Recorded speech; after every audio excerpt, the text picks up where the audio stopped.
McCaskill. Thank you very much. I am so appreciative of all of you being here today. I'm going to hope everyone understands I'd like to spend most of my time with Mrs. Barron because of the model that she is embracing and the impact it's had on my community, my hometown of St. Louis. I'm curious, how do families find you? Sure. We spend a great deal of time and energy doing public outreach and education. And we also connect with family physicians and do lots of training for discharge planners within hospitals. So we get referrals from the wonderful Alzheimer's Association, very active, wonderful chapter in St. Louis.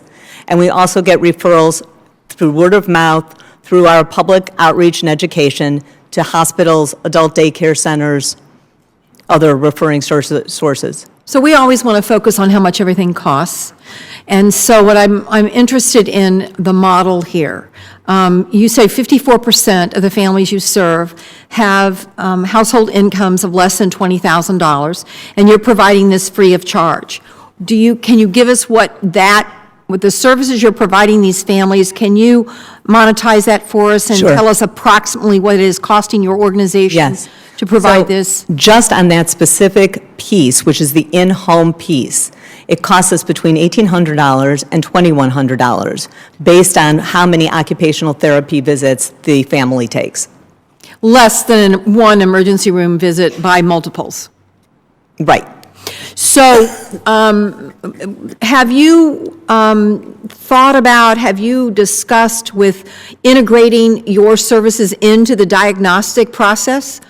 Has there been an effort? I mean, it seems to me, the chairman and I were talking to each other after your testimony, if you were a pill, you would be approved. Right. And we would pay for it. Yeah, just like that quote. But because you're not a pill. Yes.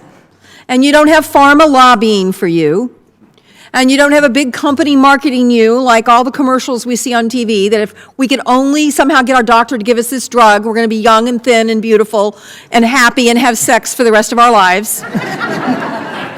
You are struggling to deliver a basic. And, it's so frustrating to me that we can't figure out how to integrate this basic, particularly because it's going to save us money. So have you talked to, through WashU or through the doctors, maybe at WashU, about actually integrating your program into the diagnostic process? Yes, we have. So we have a number of pilots that are going on now to look at how to integrate in a structured way through hospital systems so that it's like you said, a systematic, structured partnership in which they are referring to us directly. And do you provide these services for families that can't afford to pay for it? It's an equal opportunity provider, and of course we do provide. I hope you charge them double. We do not charge, we charge them the exact same amount we charge the other ones. But I'd like to get you more money to help serve. Right, because that would be great. I think we forget sometimes. I mean, I love it that all these people are here, but there are so many families that could not even dream of coming to Washington, D.C. Couldn't even dream of being on an airplane or dream of doing anything outside of trying to figure out a way. And in Missouri, where we haven't even expanded Medicaid, this becomes an even more difficult problem because there is this gap.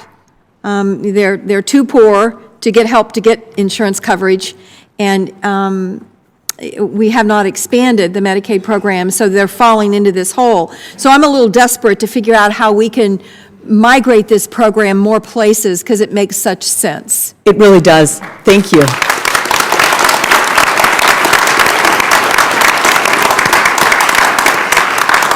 And really to replicate it would not be difficult. We've looked into that, and basically with a very small infrastructure and a small staff, we could be integrating this in many, many cities. What's your annual budget? $1.2 million.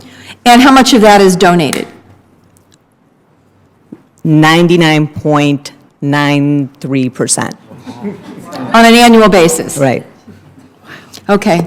So, I'll leave it at that. Well, and I'll look forward to continuing to visit with you, because I think there ought to be some strategies that we ought to see if we can't get this more institutionalized, because this kind of basic outreach to families, to me, is a game changer in many ways. And I think it's very, very important. You should be very proud of the work. Thank you've you. done. It's a great staff and a great group that's supporting us. Thank you very much. Thank you. Senator Tillis. This issue is directly in front of us and for pushing all of us on a constant basis to crack the code on this. I want to thank all of my friends and neighbors from Indiana who have come all the way out here to be part of this, who I met with this morning. They are waving at me from the back. I am not paying your gas on the way home, I assure you of that. But for you to be here and to be visible and to be a sign of how important this is absolutely critical. And that goes to all of you as well, that you help us to make better decisions. And Mrs. Barron, one of the things I wanted to ask you about is the Alzheimer's Association recently released a report noting that Americans provided 18.1 billion hours of unpaid care to family.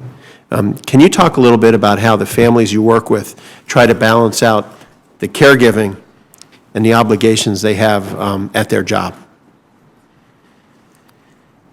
Sure. So I think one of the things that we really do when we go into homes is we get to know the families and the things with which they are dealing.